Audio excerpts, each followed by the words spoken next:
Good afternoon. My name is Charlie Clements. I'm the Executive Director of the Carr Center for Human Rights Policy, and I would like to welcome you to the forum today. To help me welcome our guest speaker, Lieutenant Dan Choi, an infantry officer in the United States Army and a prominent LGBT rights activist. On May 1st, 1970, as a fairly young pilot in Vietnam and a graduate of the Air Force Academy, I refused to fly further missions in support of the invasion of Cambodia. So the 40th anniversary of that is taking place the day after tomorrow, so it's a real honor to introduce you today, Dan. The Don't Ask, Don't Tell policy,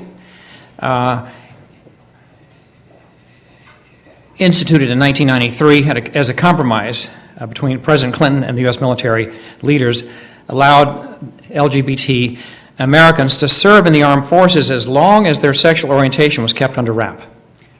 Despite President Obama's pledge to allow gay servicemen and women to serve openly, the White House has yet to call for Congress to repeal the law. More than 260 gay and lesbian service members have been discharged since the president's inauguration, causing impatience among gay rights activists and some in the military as well. Overall, almost 13,000 discharges from the U.S. Military have been directly linked to the issue of sexual orientation. And the most famous recent case is Lieutenant Dan Choi. He was born in 1981 and served in the United States Army from 2006 until 2007. He graduated from the United States Military Academy at West Point in 2003 with majors in Arabic and environmental engineering. He then served as an officer in Iraq from 2006 until 2007, when he was transferred to the New York National Guard, serving in the capacity as National Guardsman in Manhattan. After coming out on the Rachel Maddow Show in March of 2009, he was discharged from the Army.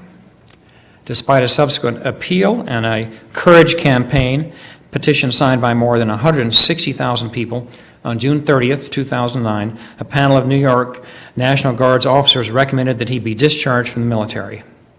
The final decision to be made by the commander of the 1st Army and the chief of the National Guard Bureau is still pending.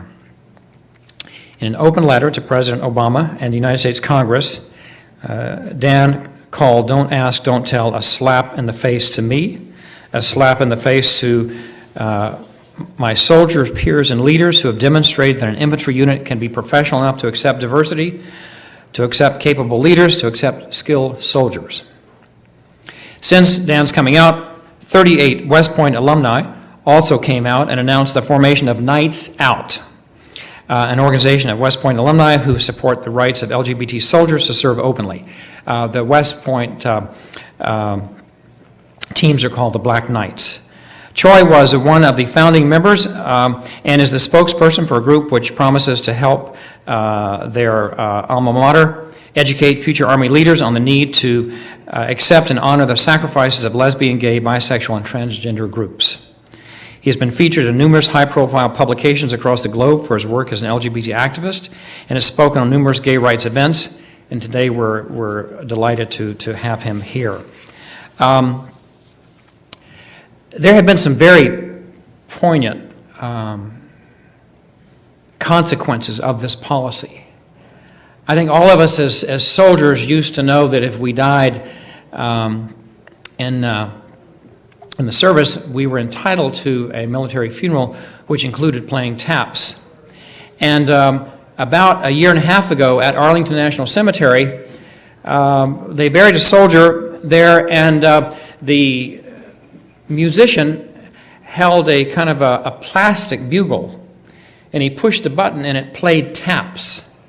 And when a reporter for the Washington Post tried to figure out what was going on, they explained that they had discharged more than 100 gay musicians from the military, and they didn't have enough now to play taps at the soldiers of funerals.